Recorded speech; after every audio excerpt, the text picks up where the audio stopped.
na newsroom sa buong Pilipinas. Ito ang Radyo Pilipinas News Update. Walang banta sa buhay, distab kay Pangulong Marcos sa Ringsan, Malacanang. Waray banta sa kinabuhi ng posisyon ni Pangulo Ferdinand R. Marcos Jr.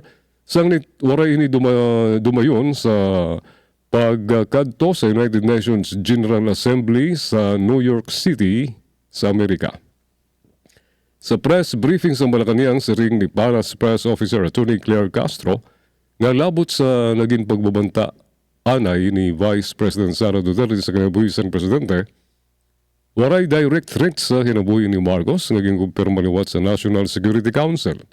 Sa luyos ni, igin-insister naman daw sa National Security Council nga diri pagyapon sila maigin kampante sa pagsiguro ng tagan sa seguridad ang kinabuhi sa Pangulo. Isplikar naman ni Castro, karuyag sa Pangulo nga tumutok sa mga lokal nga isyu labi san kapupurma pala nga Independent Commission for Infrastructure, ICI. Ginklaro pa ni Castro nga diri naman nababarakan presidente sa imuon nga gius protesta. Tungod natural la ini nga ng mga nagprotesta ang iya mga kaugop sa pag-ato sa anomalya ngan panuyo liwat ang atuhan ang korupsyon.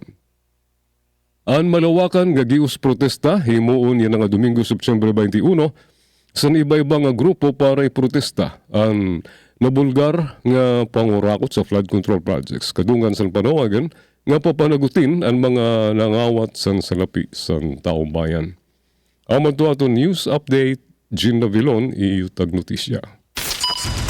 Mula sa pinakamalawak na newsroom sa buong Pilipinas, ito ang Radyo Pilipinas News Update. Time to celebrate